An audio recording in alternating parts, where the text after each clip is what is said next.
Real 2 के अब हम इसी चैप्टर के कुछ पास्ट पेपर्स के क्वेश्चन देखते हैं।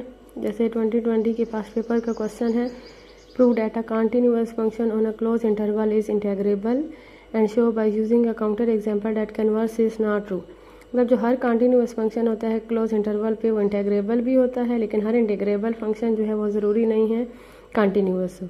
तो हम ये थ्योरम पहले देख चुके हैं, ये थ्योरम हम प्रूव कर चुके हैं कि हर जो कंटीन्यूअस फंक्शन है वो इंटीग्रेबल होता है। तो आप ये वाला थ्योरम दोबारा वहाँ से ही करें। अभी हम यहाँ से इसका कन्वर्स देखेंगे और काउंटर एग्जांपल से कन्वर्स का बताएंगे कि कोई ऐसी एग्जांपल लेंगे, एग्जांपल में हम ऐसा फंक्शन लेंगे जो कि इंटीग्रेबल तो होगा लेकिन कंटिन्यूअस नहीं होगा। तो हम यहाँ पे ये फंक्शन कंसीडर करते हैं ब्रैकेट फंक्शन इस इंटरवल के लिए 0 to 2। मतलब ये हमारे पास फंक्शन, अगर हम इसे ओपन करके देखें ब्रैकेट फंक्शन, इस इंटरवल पे हमें आंसर या 0 दे सकता है या 1 दे सकता है या 2। 0 हमें कब दे सकता है, अगर हम ये वाले नंबर देखेंगे 0 less than or equal to x is less than or equal to 1, और हमें यहाँ पे इसका ब्रैकेट फंक्शन का आंसर 1 कब मिलेगा, जब हम ये वाले नंबर लेंगे 1 is less than or equal to x, x is less than 2, और 2 हमें इसका आंसर कब मिलेगा 2 के लिए। हमने इंटरवल को क्लोज ही 2 पे कर दिया, तो यहाँ पे सिर्फ जो 2 मतलब जो ये नंबर्स हैं 0, 1 और 2, 0 से लेके यहाँ तक 1 से पीछे तक, यहाँ तक जो नंबर्स हैं उनका ब्रैकेट फंक्शन क्या होगा 0, फिर 1 से लेके यहाँ 2 से पीछे तक उनका ब्रैकेट फंक्शन क्या होगा 1, और सिर्फ जब 2 बच जाएगा तो उसका ब्रैकेट फंक्शन क्या आ जाएगा 2। तो ये हमें 3 तरह के आंसर दे सकता है 0, 1 और 2। अब हम चेक करते हैं कि क्या ये इंटीग्रेबल है। जैसे कि हमें नज़र आ रहा है कि जो f ऑफ x का मॉड अगर हम लें उसका आंसर हमारे पास 2 या 2 से छोटा आ सकता है। For all x belongs to 0 to 2 हमारे पास इसमें जो भी वैल्यू 2 या 2 से छोटे नंबर्स आ सकते हैं। इसका क्या मतलब है, फंक्शन जो है ये बाउंडेड है, that is f is bounded on A B. हम थ्योरम पढ़ चुके हैं और यहाँ पे ए बी इंटरवल की जगह क्या आ जाएगा 0 to 2, और हम थ्योरम पढ़ चुके हैं कि जो बाउंडेड फंक्शन होता है वो इंटीग्रेबल होता है। So by well known theorem f is integrable. अगर हम इस फंक्शन को देख के बता सकते हैं क्योंकि ये कंटिन्यूअस नहीं है। अगर हम 1 पे कंटिन्यूटी चेक करें तो लेफ्ट हैंड लिमिट का आंसर 0 आ जाएगा, राइट लिमिट का आंसर 1 आ जाएगा। लेफ्ट और राइट हैंड लिमिट का आंसर सेम नहीं है 1 पे, तो ये फंक्शन इसकी लिमिट एग्जिस्ट नहीं कर रही, तो ये कंटिन्यूअस भी नहीं होगा। 2 पे देख लें, 2 पे लेफ्ट हैंड लिमिट का आंसर 1 आएगा, राइट हैंड लिमिट और जो f ऑफ 2 का आंसर है वो 2 आएगा। तो f ऑफ 2 का आंसर लेफ्ट हैंड लिमिट की इक्वल नहीं आ रहा, तो ये फंक्शन 2 पे भी कंटिन्यूअस नहीं होगा। Clearly f is discontinuous function at the point of discontinuity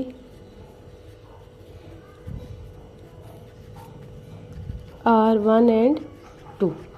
अगर कोई फंक्शन एक भी पॉइंट पे कंटिन्यूअस ना हो तो वो ओवरऑल कंटिन्यूअस नहीं होता। अगर कोई फंक्शन कंटिन्यूअस है तो हर उस इंटरवल के हर पॉइंट पे भी कंटिन्यूअस होना चाहिए। इस इंटरवल पे हमें 2 पॉइंट्स 1 और 2 मिल गए हैं जिस पे ये फंक्शन कंटिन्यूअस नहीं है, तो इस पूरे इंटरवल पे ये फंक्शन कंटिन्यूअस नहीं होगा। That is f is not continuous on close interval 0 to 2। तो हमने यहाँ पे f ऑफ x ये ब्रैकेट फंक्शन देखा। ब्रैकेट फंक्शन एक ऐसा फंक्शन है कि ये बाउंडेड था, बाउंडेड होने की वजह से इंटीग्रेबल बन गया। तो मतलब ये फंक्शन इंटीग्रेबल है लेकिन कंटिन्यूअस नहीं है। कंटिन्यूअस इसलिए नहीं है क्योंकि 2 पॉइंट पे इसकी कंटिन्यूटी एग्जिस्ट नहीं कर रही, डिसकंटिन्यूअस बन रहा है। अगर एक इंटरवल के किसी एक भी पॉइंट पे फंक्शन कंटिन्यूअस नहीं होगा तो इस पूरे इंटरवल पे वो फंक्शन उस पूरे इंटरवल पे वो फंक्शन कंटिन्यूअस नहीं होगा। क्योंकि 1 और 2 पे ये फंक्शन डिसकंटिन्यूअस है, तो इस पूरे इंटरवल पे फंक्शन क्या बन जाएगा, डिसकंटिन्यूअस। तो हर जो कंटिन्यूअस फंक्शन है वो तो इंटीग्रेबल होता है, लेकिन हर इंटीग्रेबल फंक्शन ज़रूरी नहीं है कंटिन्यूअस हो। नेक्स्ट हमारे पास 2019 का थ्योरम है इस चैप्टर से related. Let F be a real valued bounded function. F हमारे पास रियल वैल्यूड बाउंडेड फंक्शन है इस इंटरवल पे, तो हमने शो करवाना है अपर और and lower Riemann integral are bounded on A b, कि ये रीमन अपर और लोअर सम से रिलेटेड है, रीमन स्टेलिजेस इंटेग्रेबल से रिलेटेड नहीं है, रीमन से रिलेटेड है। रीमन स्टेलिजेस और रीमन इंटेग्रेबल्स दोनों की डेफिनेशंस करवाई गई हैं। तो हमने ये रीमन के लिए प्रूव करवाना है कि जो रीमन इंटेग्रेबल्स है उसके जो अपर और लोअर सम है वो क्या बन जाएंगी, उसकी बाउंड्स बन जाएंगी। इस थ्योरम का प्रूफ देख लेते हैं। लेट हमें गिवन है let F be bounded on I is equal to A B. अगर ये बाउंडेड है तो इसकी सुप्रीमम और इन्फीमम एग्जिस्ट करेगी, and small m capital M be the infimum and supremum of f on AB। f हमारे पास इस इंटरवल पे बाउंडेड है तो इसकी इन्फीमम और सुप्रीमम एग्जिस्ट करेगी। हमने इसकी इन्फीमम कंसीडर कर ली स्मॉल m और इन सुप्रीमम कंसीडर कर ली capital M, that is small m equal to infimum of f of x, capital M is equal to supremum of f of x। किस interval के लिए? x belongs to close interval a b। let small mi and capital Mi be the infimum and supremum of f on xi minus 1 xi। अगर हम इस interval के सब intervals बनाएं तो जो सबसे आखिरी इंटरवल होगा उसकी इन्फीमम हमने कंसीडर कर ली स्मॉल mi और उसकी सुप्रीमम हमने कंसीडर कर ली capital Mi। Then for any partition P of a B.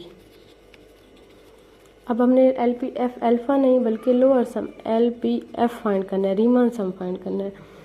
इसकी डेफिनेशन क्या आती है? Sum of i equal to 1 to n m i delta x i. मतलब जो सब इंटरवल है आखिरी इंटरवल, ये जो पार्टीशन में सबसे आखिरी इंटरवल है उसके अकॉर्डिंग लोअर सम क्या बनेगा? ये जो आई इक्वल टू ए बी है इसकी पार्टीशन हमने यहाँ पे डिफाइन करवाई x0 x1 x2 up to so on xn।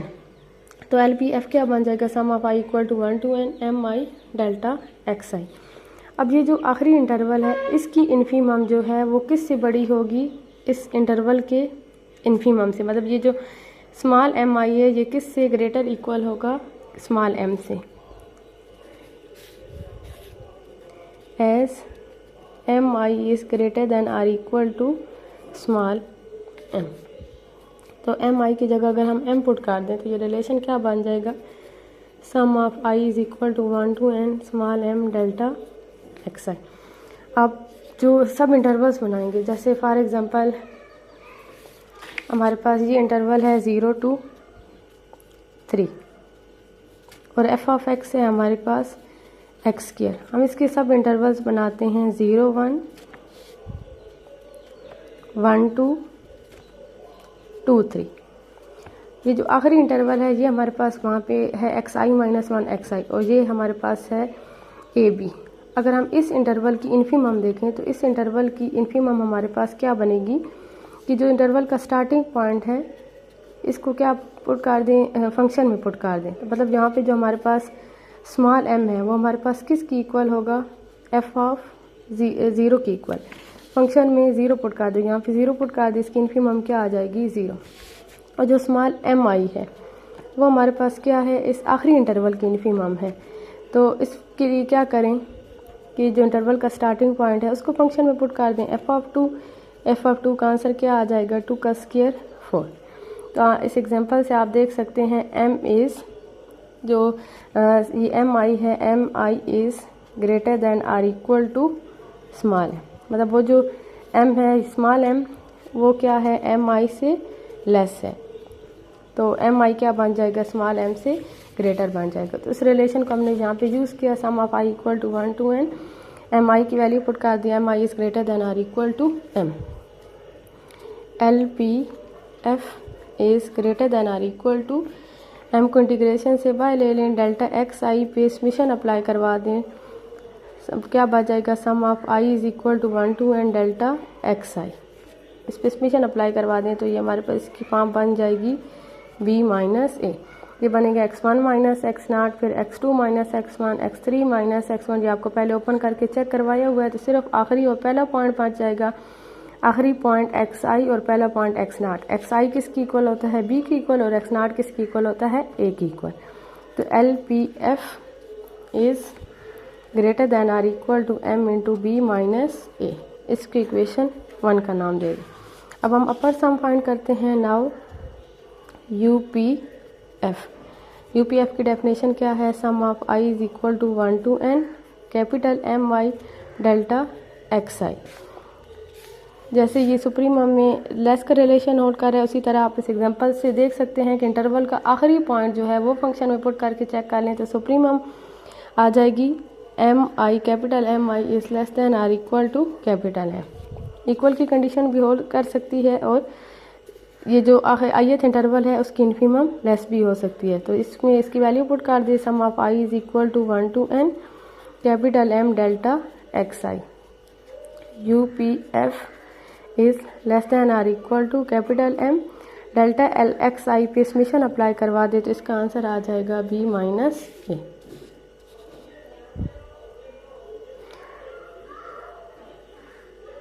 इसको इक्वेशन नंबर 2 का नाम दे दें।